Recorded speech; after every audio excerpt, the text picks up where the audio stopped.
Oh, look who showed up. Sorry, I invited you late, Roger. I've got a I have a Jay. I have a new machine, so it took me longer to set up. So, Roger, I'm going to do you the disservice of hiding you as soon as you got here. Bye, Roger. All right, and now are we recording? And are we in studio mode? The world is crazy. We're not even in studio mode. Jury, what's that about? You just went again to left ear only. It's studio mode that does it. Oh. Oh no. Bugger. Uh-oh. Jury, do you hear weirdness? No. So you heard Tom in both ears, right? No, I don't hear Tom at all now. You don't hear me at all now? And now I hear Robo Tom. What about now? Do you hear me now? Do you hear me now? I hear you in one ear. As soon as we went live, that happened? Mm-hmm. This is fun! Welcome to the part. That's actually insane. Yeah, wait, hold on. So Jury, you can't hear me at all? I could not hear you at all. And then I could hear just after that. But now you can hear me? Or now I can hear you. Yeah, it just came back in both ears for me, too. Oh, okay. I think it was studio mode. That's what I think. So we'll figure that out later if we're good. All right. Ready?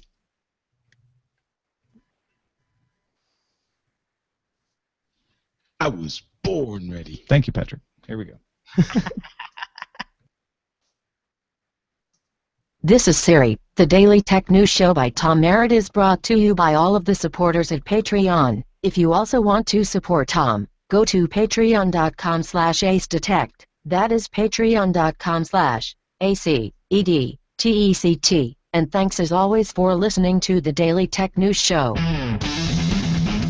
This is the Daily Tech News Show for Wednesday, February 18th, 2015. I'm Tom Merritt. Joining me today, Justin Robert Young, regular DTNS contributor on whatever day he wants. He left Sharks this day. Yeah. I do what I please, and I don't take kindly to those who want to tell me how to live my life. And I would never dream of it. We're going to talk about Sony, though. We're going to tell them how to live their life. Is that hypocritical? I think Sony just told everybody that they do what they want, and they're not a slave here just to make you TVs. All right. We're going to talk a little bit whether that's a good idea or a bad idea or just an idea. Might be one of those. Let's look at the headlines first, though. CNET reports search engine Yandex sent a request to the Federal Anti-Monopoly Service of Russia to investigate Google for antitrust violations. The complaint is against the bundling of Google apps and the Google Play Store with the Android operating system. So that old song is now being sung in Russia. Yandex controls 60% of the search market in Russia, but only 44% on Android devices, so that's why they're complaining. Yandex says last year's 3 Android device makers told them they would stop pre-installing Yandex services because of Google requirements. Android is available without Google apps, but it's an all-or-nothing proposition. You want to get the Google stamp of approval, you got to take the whole bundle. You know, when Russian companies are complaining about heavy-handedness and a my way or the highway philosophy, you might have a perception problem at the very least, if not an issue in that country. Heck, I get weird about the Android antitrust things because you can use Android without the Google stuff, but I guess the bundling itself, saying like you can't have Gmail without taking all of them, I guess that could be considered monopolist. Well, I do not know enough about these Russian regulations that they are claiming go out of bounds on, but we've talked about this many, many times before. The Google issue in Europe is different than how we think of the Google issue in the United States. You know, it is a blanket service there, and Android just means a lot more internationally than it necessarily does here in the U.S. TechCrunch reports Microsoft announced general availability of Azure machine learning services at the the Strata conference today. I wish I was at the Strata conference. I really do. Yeah, the SantaCon. It's totally different than SantaCon. Like, leave your drunken 20-somethings at the door at the Strata conference. The latest edition supports Python along with R and adds support for Hadoop and Spark. The service allows data scientists to publish an API with a few clicks. That might sound like gobbledygook to some, but to the right people, that just sounded like a lot of time and money saved crunching numbers. Cha-ching. Hell yeah. Ars Technica reports Qualcomm has introduced 4 new Snapdragon processors in its mid-range 600 and 400 series, also known as the chips more likely to be in the phone you just bought. They boast some high-end features, though. The 415 and 425 chips will sport 8 core Cortex A53 designs with 64-bit support for the ARM v8 instruction set. They also feature dual image signal processors for improved camera performance, Qualcomm's Quick Charge 2.0 feature, and the Adreno 405 GPU, so better graphics, better charging. The 415 will include the X5 LTE modem, while the 425 gets the faster X8 modem. The 610 and the 1615 feature ARM's latest Cortex A72 CPU designs, with the 610 getting 6 cores and the 620 getting 8 cores. Additional features include 4K video capture and playback, H.265 hardware decoding support, and X8 LTE modems. All the chips, except the 415, will ship in phones in the second half of 2015. So these are mid-range phones. They're going to have all this stuff. The 415 will show up in the first half of this year. At Recode's Code Media conference last night, Facebook Chief Product Officer Chris Cox said the company is working on virtual reality apps. Facebook, of course, bought Oculus Rift last year. Recode's Peter Kafka asked whether normal people will be able to make virtual reality content. To that, Cox replied, "Totally. You'll do it. Beyonce will do it." You know, as you were. All the normal people. All the norms. But maybe not right away. Also, Cox said we're probably a long way away from everybody having these headsets, except for maybe Beyonce. Yeah. Sure, you know, normal people will do. It takes a lot more to record a virtual reality thing than it does to view it. And like you said, not everybody's going to have these headsets right away. I mean, the Oculus isn't even out yet, but they're rising, right? I mean, more people are even using things like, you know, cardboard, and LG Absolutely. has a cardboard type thing. So, you know, What certainly goes without saying is that if you and Beyonce create virtual reality content, then Kanye will request you pull yours if you respect artistry. BizTech Africa notes the Nigerian Computer Society has again advised Nigeria's Independent National Electoral Commission to adopt electronic voting for the postponed coming elections. Complaints about the inability to collect permanent voter cards as well as faulty card reader machines are widespread. NCS President Professor David Adewumi dismissed concerns about computer literacy, saying, quote, "Old people in villages now use mobile phones." Namibia became the first African country to adopt e-voting for its election last year. There is an amazing, and if it is written, then please somebody hit me up on Twitter at JustinRYoung that discusses specifically the rise of cell phones in Africa and how much they have been the pathway to not only free movement of money, but democratization on so many different levels beyond communication. It really is a remarkable story. Yeah, and just the idea that, you know, here in the U.S., you bring up electronic voting and people say, never, horrible idea, not going to do it. Estonia's had it for a long time, and Namibia has now had it for a year. It's a thing that's going to happen eventually. TechCrunch reports Samsung has acquired LoopPay. The payment company works with the card case smartphone case to communicate with your existing point-of-purchase terminals, emulating a magnetic card swipe. Recode has reported on a rumored partnership between these companies way back in December 2014. I remember it well. It was colder then. Oh, well, it was colder here then, not in most of the world, or the northern hemisphere. Anyway, yeah, LoopPay. So they bought them. Recode was just thinking they were going to partner with them, but the cool thing about LoopPay is they use the magnetic swipe. They just connect with the terminal. They have got a little technology, so you don't have to actually swipe your phone through the slot. It just emulates that magnetic swipe, so you don't have to have some kind of near-field communication or anything. It'll just work with all the terminals that are already out there. It's theoretically. begun these payment wars have to a level sure. that we have not yet seen with Apple Pay on the Apple Watch, and now stuff like this with Samsung. We are going to see the fight to eliminate your wallet heat up. Time now for some news from you. Spaceman Pete 42 sent us this story from Gizmodo, announcing that the first update to the HTTP standards in 16 years, HTTP 2, is out. Benefits include faster page loads, ensuring connections last longer, and facilitate servers pushing data to your cache, as well as faster encryption speed. Now, this doesn't change HTTPS. HTTPS means whatever HTTP you're using is gone through TLS and made secure. But as this gets implemented, it needs to be edited and actually published. You should see some browser improvements. Firefox, Chrome, Safari, they're all already starting to adapt to support this. Go, Speed Racer, go. DM Max sent us an excellent Ars Technica report about a man and his patent-enforcing employer, Rembrandt Electronics. The man and the company just won a $15.7 million verdict against Samsung in the U.S. District Court for the Eastern District of Texas. A jury found that Samsung's use of the Bluetooth 2.0 infringed on two of Gordon Bremer's patents about compatibility between two modems. The patents about holding multiple modulation methods was filed in 2009 and 2011, but date from 1997. Bluetooth 2.0 came out in 2004. The same year, Bremer was hired by Rembrandt. Bremer gets 2.5% of the verdict amount, and BlackBerry was also named in the suit, but may have its own trial soon.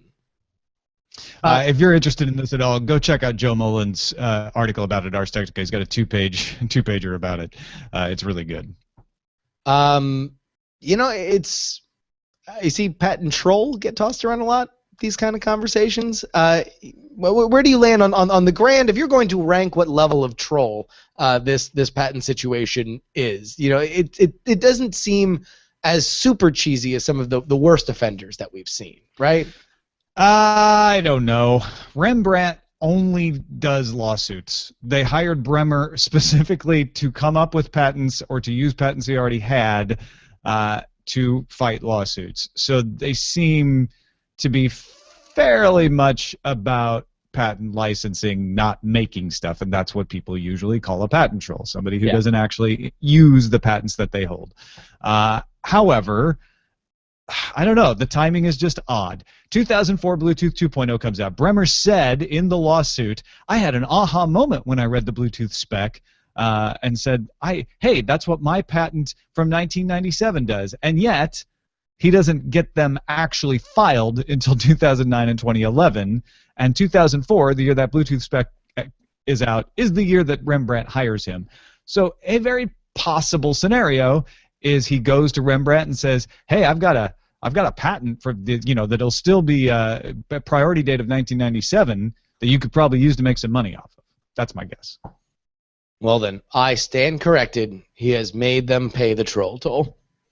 He's made it pay a $15.7 million, and he gets 2.5% of that too.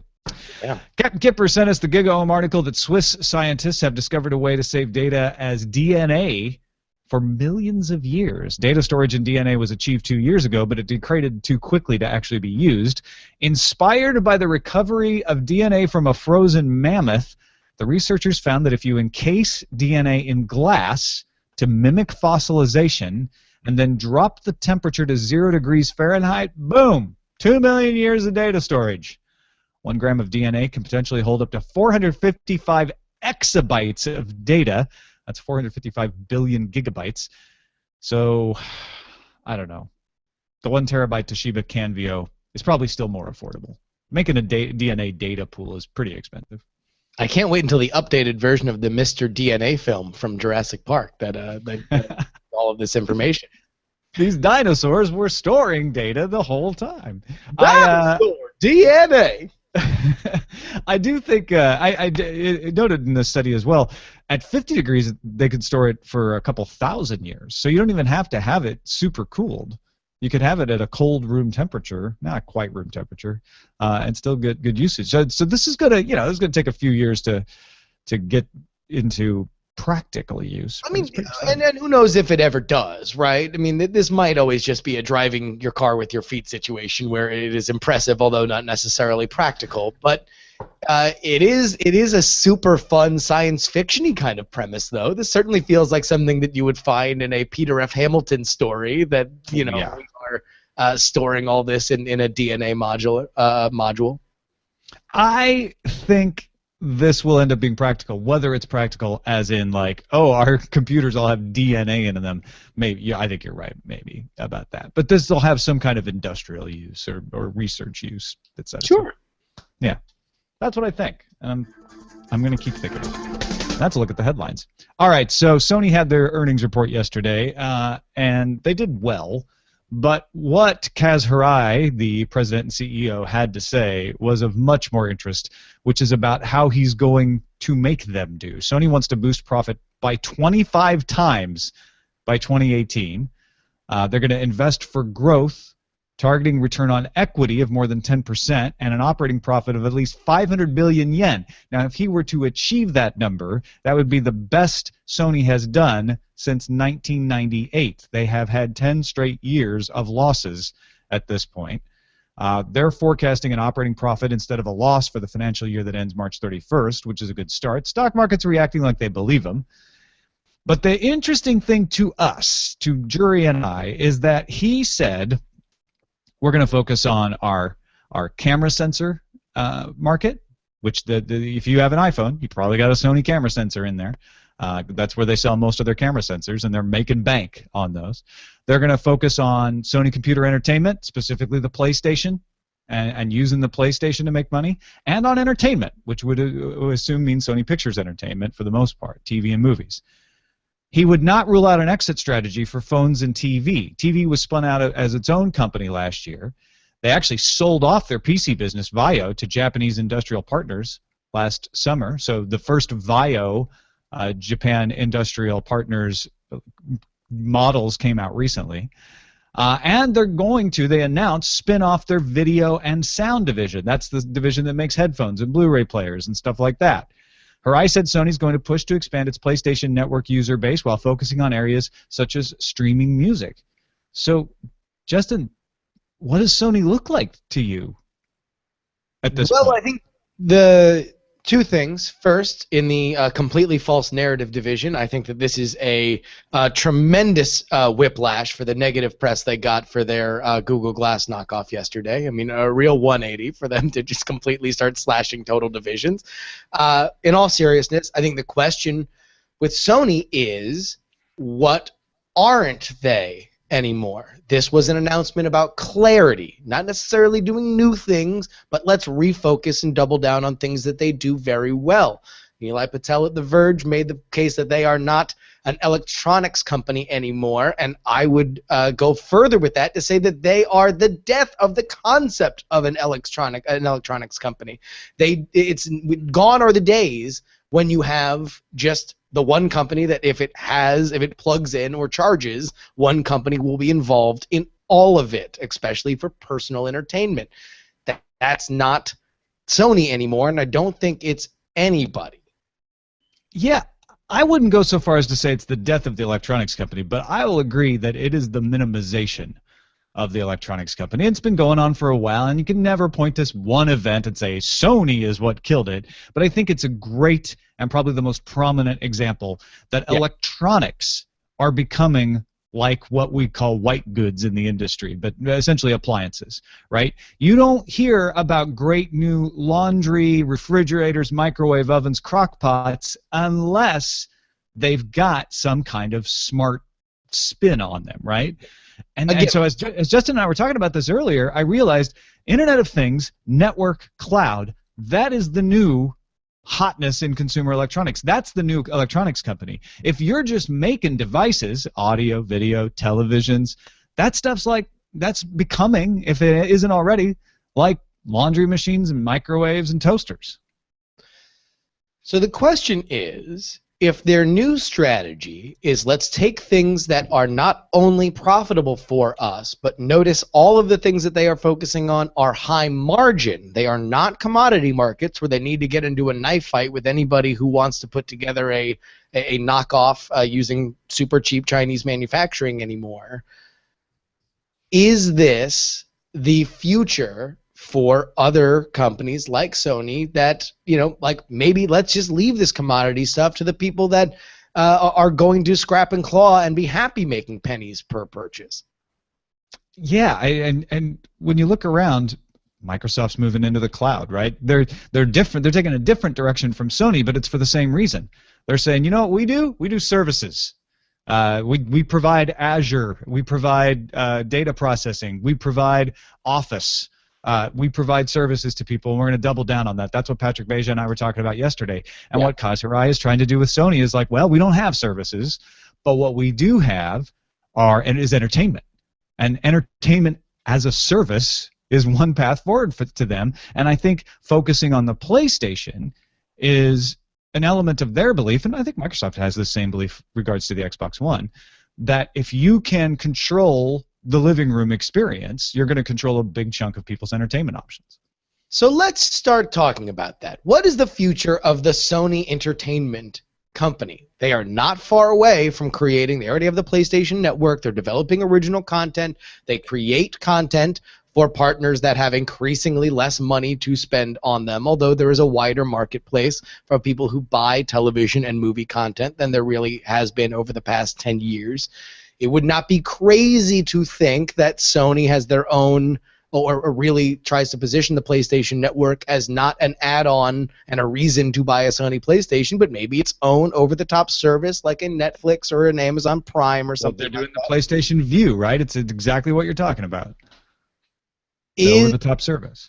Is this where they are going, and does this announcement allow them to focus on these kind of advancements without it just being an add-on for the million different stages that Sony has to tend? Well, I think when you look at the stuff that they're either turning into spin-off companies, that doesn't mean they're selling it. They sold the computer division because they said that division is already commoditized. We're out of that one. TVs, video and audio, and mobile, they're saying, you know what, we want to isolate those. We want those to live and die on their own and not affect the rest of us. So we're gonna keep those at arm's length. And that's why I think you're seeing them push towards the high margin stuff, because that's going to make the company soar. The other areas can be cut off if they start to hemorrhage money. TV particularly is one they're looking at that way. I think this is bad news for Samsung in a way, because I think Sony's pointing out, because they were never as good a seller to begin with, something that Samsung is starting to learn very hard, which is phones are becoming a commodity. Yeah. And so the way forward is to say, you know, let's focus on that entertainment aspect. Let's use our semiconductor division, which is mostly made up by image sensor sales, to fund that, if you will. And don't forget that Sony is also doing all these little experimental things. They've got a VR headset. They've got the glasses that you mentioned that came out yesterday. And a lot of these are starting as little crowd-funded projects. So they're not saying we're gonna stop innovating. They're trying to figure out how to innovate in the new space, the Internet of Things space, with the things versus the services, while they continue to expand in the spaces that they already have an advantage in, plus Spider-Man. Also Spider-Man, which cannot be undersold here. The Spider-Man factor is a major issue. They expect Sony Pictures Entertainment to make $11 billion more in the next few years. I got to believe part of the calculation of that is this deal with Marvel, right? I'm only partially kidding when I say that. Well, certainly so. Especially that deal. Just amazing. You know, the fact that like either Sony or Marvel really get paid off it. The only way that Marvel gets paid off the Sony Spider-Man movies is if they come on as a producer and like use their script farm to help write the script and everything, which Sony would be dumb not to pay. It feels like really good news for Sony. It feels like they're going to profit more, that they're a more clear and concise company. I've seen a lot of shade thrown their way in the press so far. About, this makes the one Sony thing ring more hollow because now they are trimming things that they would like to focus on. I think it makes it more clear. I have a better idea of what Sony does today than I did yesterday. It doesn't seem like a company that is just a bunch of random stuff stapled together that they have to invent a narrative on why it all belongs in the same company. This seems like a forward-facing, more agile version of what they were before. Although, just to be that guy, Be that forget, guy. we also have Sony Financial Services, Sony Medical, Sony electric car batteries, the sort of weird hybrid Sony network side, which does the PlayStation Network, even though it's not part of Sony Computer. There's a lot going on in Sony still, but I really don't think that undermines your point. Those sectors are sort of standalone as well. Sony Financial Services is not going to affect Sony Pictures Entertainment, the way they've structured the company, if I understand it right. That's just another hedge for them out there, and it helps them do a few things because they're in the financial area. But and what Kazrai said in his talk was, we're focusing on entertainment and image sensors. That's those high profit margin areas are where we're going to make our money in the future. And I think people are like, yeah, that makes sense. Just, All right, I got a weird prediction. All right. I think this is also one of my predictions on the New Year's episode. Which, by the way, I don't remember whether or not it was on the actual episode or in the after show where I had mentioned that I thought Sony was going to relinquish control over Spider-Man. I'm pretty sure that I said that during that recording, and I went back looking for it, and I couldn't. We'll go check it. If somebody else can find it, please, because I am that petty. But I mentioned that Apple might do some sort of stick or some way that you can get the Apple TV, just that sort of magic little way to work with your television out on a wider basis. Do we see Sony, that is now focused on things like entertainment and the PlayStation platform in general, try to get a wider adoption base for their hardware by doing something like a PlayStation Stick, something that can get people inside the Sony ecosystem that isn't necessarily spending the hundreds of dollars on a PlayStation if you don't play video games?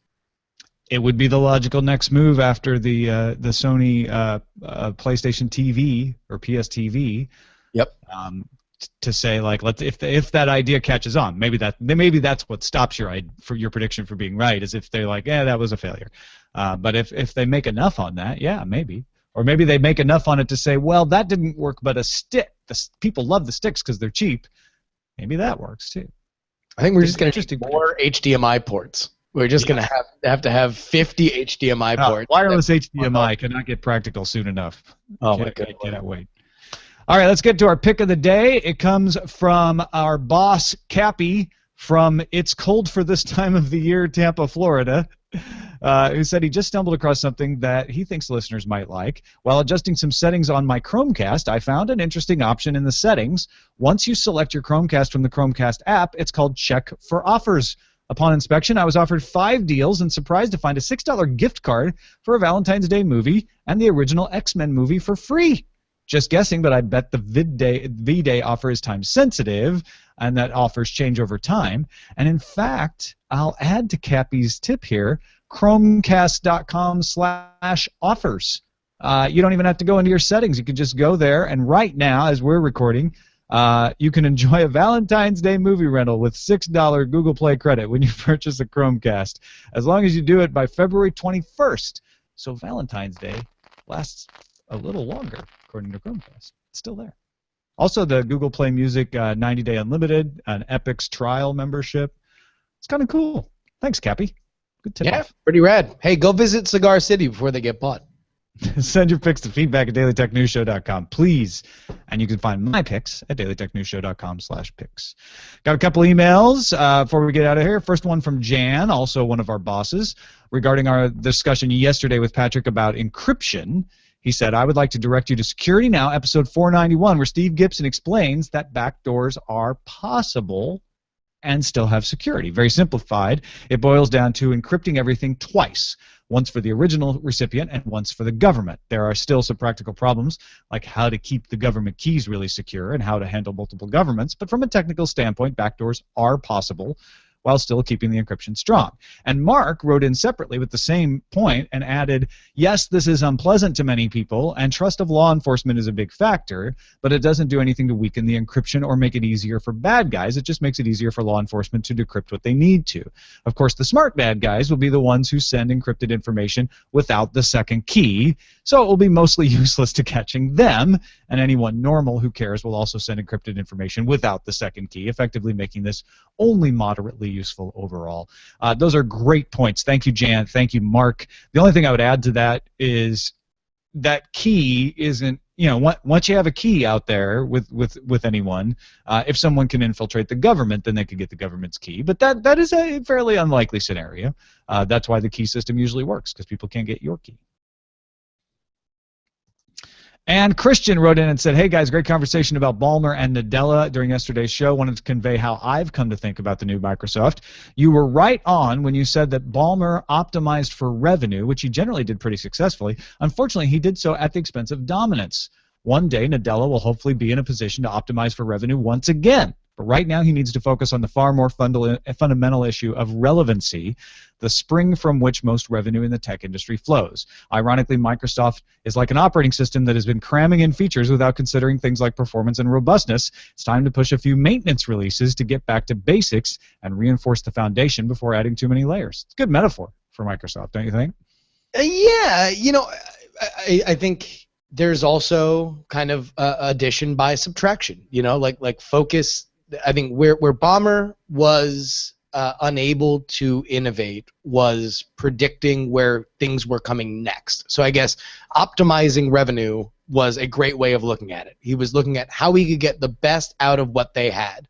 Nadella seems far more focused on where Microsoft needs to be in 15 years, as opposed to Ballmer realizing how they could profit the most off the last 15 years of innovation. And I think that goes more to the point I was making yesterday, that Ballmer, in a lot of ways, was the right guy for the job at that time. And that this is a cyclical thing. And it's like, now the conditions have changed, and I think Christian's doing a great job of explaining those conditions. The conditions have changed. We're like, okay, we don't need a revenue optimizer anymore. Thank you, Steve. You did a great job. Let's get someone like Satya Nadella in here now. Well, and also there is the fact that with Bill Gates being the icon that he is, you can't just have the next person come in totally look like a new CEO, the way that Nadella has looked like a new CEO in comparison to Ballmer and Gates. You know, like, you need somebody in between to sort of you know, just be that buffer, because you can't have somebody like that still has such influence within the company to step down willingly, right, without there being some sort of space. It was necessary. All right, we're going to finish up with a voicemail from Monkey DKSD, who works for a cable company, but he's got a really interesting point. Hi, Tom and Jenny, and guest and or Darren, Len, Patrick, Jury, Veronica, Scott, chat room, other. Monkey DKS here, and I work in a local cable access TV station a bit north of Boston, Massachusetts. One of my colleagues and I were discussing the upcoming Title II reclassification coming up at the FCC next month, and he mentioned something I hadn't thought of, and I'd love to hear your thoughts on the matter. For those who aren't familiar with cable access, or PEG-TV, which stands for Public, Educational, and Governmental Television, it was created in the United States by the FCC in 1971 and is now mandated by the Cable Communications Act of 1984. Our job as staff at a cable access station is to provide technical assistance, training, and access to the cable system for any member of our respective communities so they can create a show about any topic they want to share with their community, and we'll put it on TV for them, no questions asked. But cable access funding is rather unique. We do not receive any funding from the government or from local taxes. Our entire budget is just a small percentage from every cable subscriber in our station's coverage area. Of course, there's also fundraising and donations, but in general, it's the percentage from the cable subscribers. But if Title II makes cable providers common carriers, will that affect the percentage the cable companies provide to local stations like ours? Or will it not matter, because it's only affecting the internet portion of their business, which doesn't contribute to the fees for the cable access system anyway? My colleague seems to think it could, but I admit I don't see it, and it's not something most people consider when talking about all these changes coming down the pipe. I know Title II could have a lot of small, unanticipated consequences. Do you think this could be one of them? Well, that's it for me, and as your boss since way back in 2014, I charge you to keep doing awesome. Thanks for the great show. Thanks, boss. No, I don't think. I think you're right. I don't think your friend is right.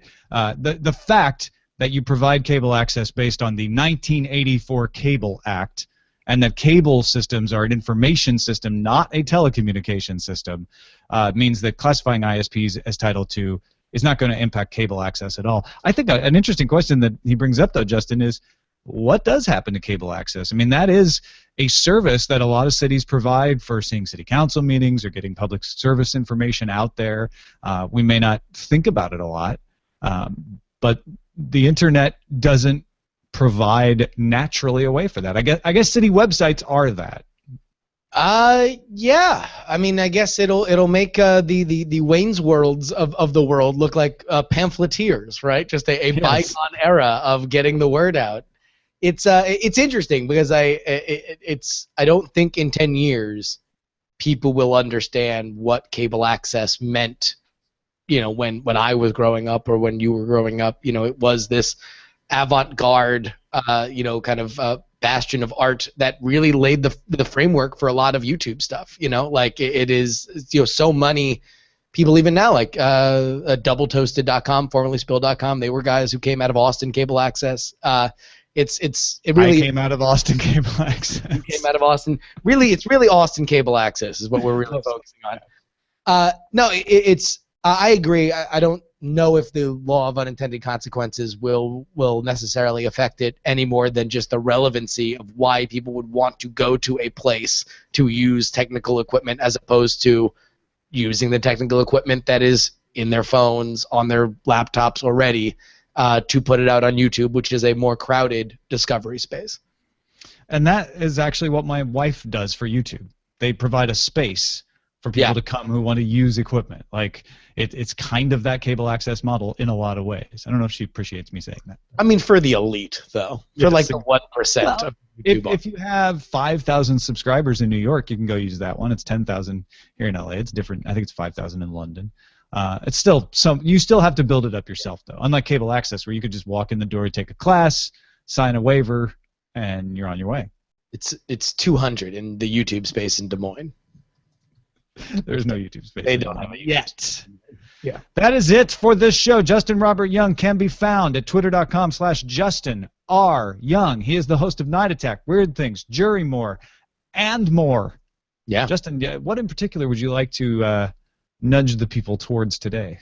Oh, I had a great a story on my jury podcast, my One Mic podcast, about missed signals. I told a story of when I was in high school and I totally whiffed on signals that were given to me by a pretty young lady, and how much I now, as an adult, kind of slap my head at how dull I was. And the reaction I have had from my audience on that for that podcast has been robust, to say the least. There are social miscues that abound. So if you would like to get in on that conversation, go ahead and download the most recent jury podcast, and feel free to send your own missed signal stories to justinrobertyoung@gmail.com. Put jury in the subject line. That's fantastic. Thank you, Justin Robert Young. Thank you, bosses, all the patrons, 4,835 people who find some value in the show and give some value back. You are getting us. We're about halfway from where we started on our way to getting Scott Johnson and Veronica Belmont signed up as regular contributors. So thank you so much for your support. Patreon.com/AceDetect or DailyTechNewsShow.com/support if you'd like to find out more about that. Our plug of the day is going to be about Rich from lovely Cleveland. He is doing a little post-show segment. It's called Ask a Luddite. So if you're on the audio podcast, stick around for that. Otherwise, our email address is feedback@Daily Tech News Show. You can give us a call, 512-59-DAILY. That's 512-593-2459, and leave a message. Listen to the show live at tunein.alphageekradio.com or visit our website, dailytechnewsshow.com. We'll be back tomorrow with Jason Snell as our guest. Talk to you then. podcast is part of the Frogpants Studios Network. For more information about this and other shows, visit frogpants.com. Audio programs so good, it's like you're there. Diamond Club hopes you have enjoyed this program. Sweet. It delights me so much that has spread as the bumper for so many shows. I absolutely adore it. Makes me so happy. It's the best. I loved it before I even knew it was you voicing it. Oh, really? Like, who is that? And somebody's like, it's Jury. I'm like, listen to it again, and I'm like, oh, how dumb am I? Of course it is. Diamond Club hopes you have enjoyed this program. Which is funny because I then listen. I guess I remember it as the Audible guy, like kind of like, sort of grumbling it at the end, and then like I re-listened to it, and it's like perfect diction. It is. Yeah. He doesn't slur or anything. No, it's simply that it's just been like it's obviously the same bumper that they've had on CDs and cassettes forever. That they've just so many copies that it just sort of seems worn down that it has the part at the end. That's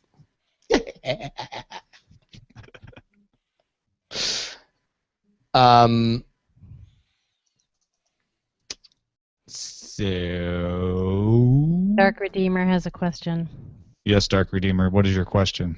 Is there a way Dark Redeemer can listen to these tacked-on segments without downloading and listening or fast-forwarding to the audio podcast? No. Sorry, Dark Redeemer. There's your answer.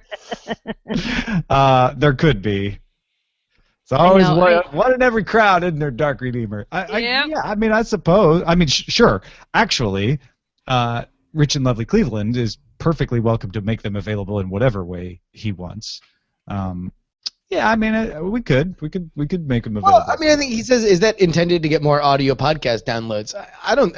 Yes, in that I think you want to always make your podcast as fun and value-added and listenable as possible. Having those after the show things are very often, a super fun, a reward for people who listen all the time, and they're a great way to involve listener support and everything, but it's also it's add-on, right? I just kind of think that video listeners get this, right? Video watchers get this, the post show of its great enormity, and audio listeners get erudite little post show clips. So it's two different ways. You guys are totally right. Both of you are 100% right. It's also entirely motivated by my own laziness. And mine. It's actually motivated by your unmotivation. In other words, it's like, oh, that's one more step that I'd have to do. We could also make the post-show audio available for people as well. Where would it go? Like, that's my question, is that we'd have to make another site because it's not necessarily like something you want to push to the feed separately. Yeah. Well, you could put it on SoundCloud or something and then link it. Yeah. Or really, I think what he just wants is you to just play it after the Diamond Club hopes you have enjoyed this program, then I'd have to import it into the iPad, and so doing it this way saves me another step. So if enough people want it, I'll totally do it. We could make it available as a download that we just link to in the show notes on the blog. We could make it available to the patrons. We could make there's lots of ways to make it available. But what Tom is really saying is, come at me, bro. Like, no, that's not what I'm saying. No, not at all. Please don't come at me. No, he's really terrible at fight. Not in the face. You're rangy, Tom. I feel like you could definitely you could hands if you wanted. I got no upper body though. Roger, have you ever seen? Have ever seen Tom what half naked? Well, I was not going to say that. Where did this go? All of a sudden, this went somewhere different. I was going to say get into a physical altercation in your friendship with him, but sure, let's start with half naked. No, I've never seen Tom half naked. I've never seen him get into a physical altercation with anyone, but that could be because he's just very polite around groups of people, and then he gets all like Incredible Hulk when he gets like in a mano a mano situation when no one else is looking. Sure. Like he's secretly like just imbued with rage and a near psychopathic ability to just wail on someone until they just scream uncle. Well, But we don't know that because it could be just in private. No, I think. Listen, you'd have a hard time if Tom were fighting. He's just like you have a hard time getting in. He's got some arm length. He's got some wingspan. The best way, Tom, and I know this from personal experience, is just start doing push-ups. That actually is a great way. And then you just start progressing from there. And then you can get a baby Thanks, and do Roger. arm curls. Thanks, Coach Roger. Like I do. I'm from Chicago, Roger. They're asking, have you seen Tom a quarter naked? I've actually never seen. I've seen Tom with a short sleeve shirt, but I've never seen him in shorts. Ever. I always think he has goat legs because he doesn't want to show his legs. He's like half satyr. Actually, no, half satyr. You would be a satyr without the horns. That's on Passover. What are you talking about? Not the satyr. No, the goat person, not satyr. What do you call him? Satyr. Why did I say satyr? Whatever. well, I know what my show title's going to be. Cloven hooves. Half satyr. Oh, and he lands the half satyr. I can't find the split function. What did they do half with it? Jewish, so that's what I do. I do a half. Nice. It's perfect. I'm just looking for something. You guys continue to talk about my upper body strength. We could get you like a Nautilus. Maybe you could start a Patreon for a Nautilus workout machine, and then people would just pay to see you improve over time. The improvement, or people paying to see you improve? Probably either one. Oh wow! Did you guys see this about the Qatar World Cup? Oh, did they cancel it? No.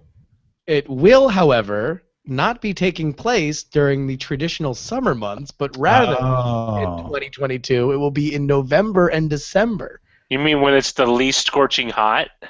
Well, when players won't physically die playing the game, I guess is the idea. But I'm actually like, although I find the use of slave labor to build these stadiums repugnant and horrifying. It's not technically slave. It's more like indentured servitude. Sure. Tomato. Let's call the whole thing off. It is interesting to think what the November and December landscape will look like. World Cup plus, down the stretch playoff football, like the beginning of hockey and basketball. This is I could be talked into this. Into like watching all of them at the same time. Yeah, although like the World Cup, there's nothing as fun as just watching the World Cup during the summer when you can like fully get into it, and especially when you have fake jobs like this and you can just watch it all day. That's rad. I don't know. I've always been a little suspicious of the whole World Cup FIFA thing. Kind of the same reason why I don't watch the Olympics anymore. Oh, because they're horrifyingly corrupt, terrible organizations. Yes, exactly. Yeah, there's that. Well, I mean, I love the fan support and all that, but just like the whole kind of structure of how these games are assembled and picked and all that, it just, I don't know. I'll tell you, I'm very, very glad that it didn't come to pass, but the fact that anybody was thinking about hosting the Summer Olympics in San Francisco. Oh, geez. I think pretty much all the events would have not been in San Francisco, save one or two, because there's no. I mean, where are you going to have it? There's not enough space. There's talk of using Kezar, and anyone who's looked at Kezar lately would rightly tell you is like you can't fit that many people. I mean, for anything, so what? You put it in Santa Clara and San Jose, so the that was the thing. The 101 is such a clear pathway from point A to point B. They were talking about using the facilities at Stanford, and I mean, that's or like having some of the stuff at UC Berkeley. The worst. I'm sure someone would have made money having like around the clock ferry service, but I mean, I don't even know. Like even there, even to use the South Bay and the East Bay, would have been a disaster of epic proportions. The fact that anybody suggested it, any politician who put their name on that bid should not only be fired from their job, but I think Tom Merritt should use his rangy fight skills to give him what for. Unless he comes across someone who's like far rangier and fightier. Jenny, I'm thinking also Spider-Man. What do you think? Yeah, I think so. All right. That one has the class. What do I need to use my ranginess for? To punch politicians Oh. local to the Bay Area. Is that assault? Not if you do it for righteous purpose. Oh, really? That's a California law? It's a righteous assault. Only in Berkeley. You're allowed to assault somebody if you can get it passed by the local Chamber of Commerce, which includes 4 professors at UC Berkeley and 2 homeless people. Actually, 2 of those Berkeley professors probably are homeless. But it's more of a statement than actual financial hardship. So I got 2 emails. We just posted the Night Attack episode, which had cobbled together from chicken scratch because we had technical issues last night. People are not being nice.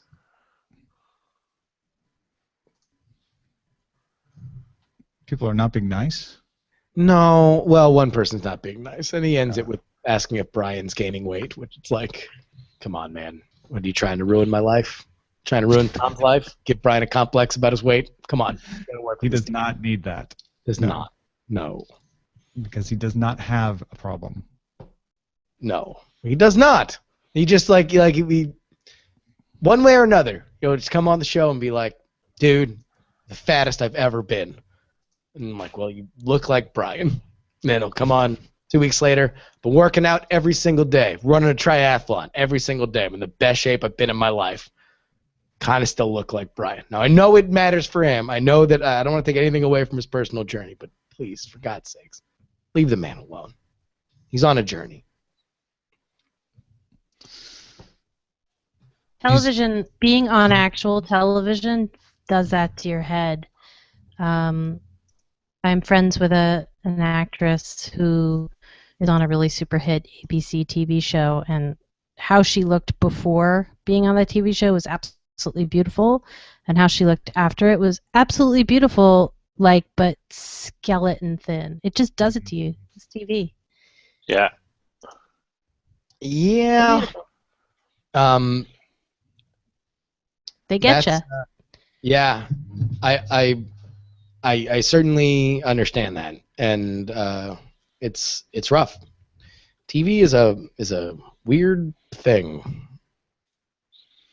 It's interesting because it allows so many neurotic people to interact with each other. Yeah. It's true. You will run into the most insecure people on the planet who interface with other insecure people, and it's just like this weird feedback loop that goes in everyone's head, which is why they always seem kind of off kilter, or a little, what's the word? Not cultish, but Cultular? Kind of Aspergery a little bit. Is that a word? So many things. So many things. What? I'll tell you what, Roger, you should legally change your name to Truth Bombs because it's all you drop. What? It's the best. No, I love it. I agree.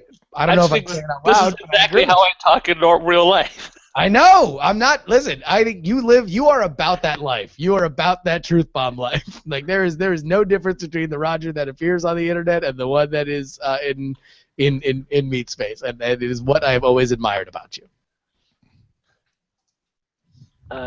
Who is the what's his name from Community? What's the character's name? Is Abed.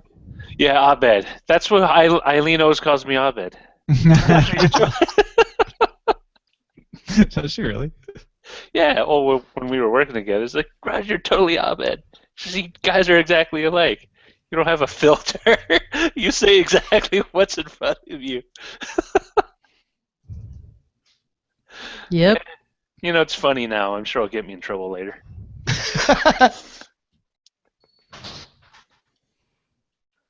Oh, look at this. Beatmaster just became a co-executive producer. Hey, what's up, boss?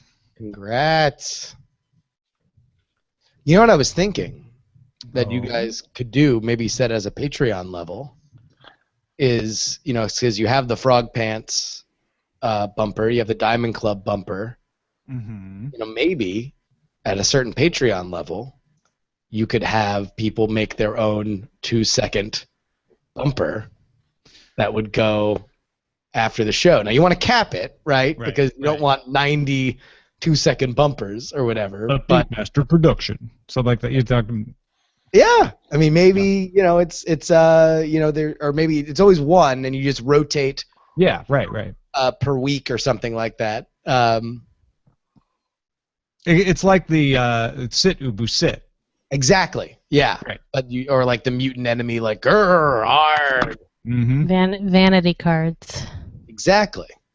But little audio vanity cards. Yeah, that would be good. We're gonna get to that 16,000. I mean, whatever unites our Voltron of bringing in Scott and Veronica. Oh yeah. Whatever gets you. Although if we take our time doing it, it doesn't matter to me because it allows for my completely off-kilter, crazy schedule to be accommodating to. I'm going to adopt that as a phrase as, hey man, whatever unites your Voltron. I mean, what's better? Better than floating your boat. You can do that if you want, Jenny. Whatever unites your Voltron. Yeah, it's fine. It's fine, man. That's great. Whatever unites your Voltron. I love that. All right, guys. I will see you later. Thanks for hanging out.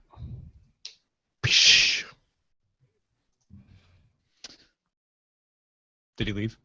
Yeah. I can't see. You missed the goodbye window. Bye, jury.